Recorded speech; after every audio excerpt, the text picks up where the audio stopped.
ബാഗും പെട്ടിയൊക്കെ ആയിട്ട് എവിടേക്കാണ് പോകുന്നതെന്നായിരിക്കുമല്ലേ നിങ്ങൾ ചിന്തിക്കുന്നത്. അപ്പോൾ നമ്മളിന്ന് പോകുന്നതെന്ന് വെച്ച് കഴിഞ്ഞാൽ ആദൂസിൻ്റെ നേഴ്സറിയിൽ നിന്ന് ടൂറായിരുന്നു കേട്ടോ. ജസ്റ്റ് 1 ഡേ ടൂറായിരുന്നു. അപ്പോൾ ആദൂസിൻ്റെ കൂടെ പോയിട്ടുണ്ടായിരുന്നത് ഞാനും ഉമ്മച്ചിയും ബാബിയും കൂടെയാണ്. അങ്ങനെ നേഴ്സറി പിള്ളേരും അവരുടെ പാരൻസും പിന്നെ സിസ്റ്റേഴ്സോ അങ്ങനെ ആരെങ്കിലുമൊക്കെ ഉണ്ട്. അങ്ങനെ എല്ലാവരും കൂടിയാണ് പോയിട്ടുണ്ടായിരുന്നത്.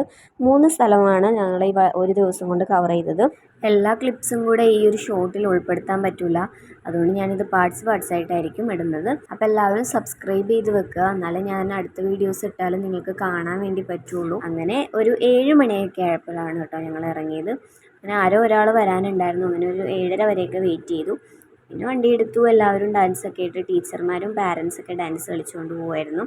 ഫസ്റ്റ് തന്നെ പോയത് കോടനാട് എന്ന് പറഞ്ഞ സ്ഥലത്താണ്. അപ്പോൾ അവിടെ 9:30 എന്തോ ആനനെ കുളിപ്പിക്കുന്ന സംഭവമൊക്കെ ഉണ്ടായിരുന്നു. അപ്പോൾ ഞങ്ങളവിടെ എത്തിയപ്പോഴേക്കും ഏകദേശം 10 മണിയായി. അപ്പോൾ നമ്മുടെ ഫസ്റ്റ് സ്ഥലമായ കോടനാട് എത്തിയിട്ടുണ്ടായിരുന്നു.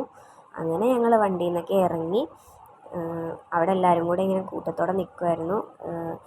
ഓരോരുത്തരെ മക്കളെയൊക്കെ പിടിച്ചുകൊണ്ട് അവിടെ ടിക്കറ്റൊക്കെ എടുക്കണമായിരുന്നു. അങ്ങനെ അതിനുവേണ്ടി ടീച്ചറും ഒരു പാരൻറ്റും കൂടെ അതിൻ്റെ കാര്യങ്ങളൊക്കെ അന്വേഷിച്ചു. അങ്ങനെ അതൊക്കെ എടുത്തു. ഞാൻ അവിടുത്തെ ഉള്ളിലെ മുഴുവൻ എനിക്ക് എടുക്കാൻ പറ്റിയ മുഴുവൻ ക്ലിപ്സും കാര്യങ്ങളൊക്കെ എടുത്തിട്ടുണ്ട്. അപ്പോൾ അതൊക്കെ എന്തായാലും നിങ്ങൾ കണ്ടിട്ട് വായോ.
അവിടെ വെച്ച് നഴ്സറി പിള്ളേരും ടീച്ചറും കൂടെ ഫോട്ടോ ഒക്കെ എടുക്കണമായിരുന്നു.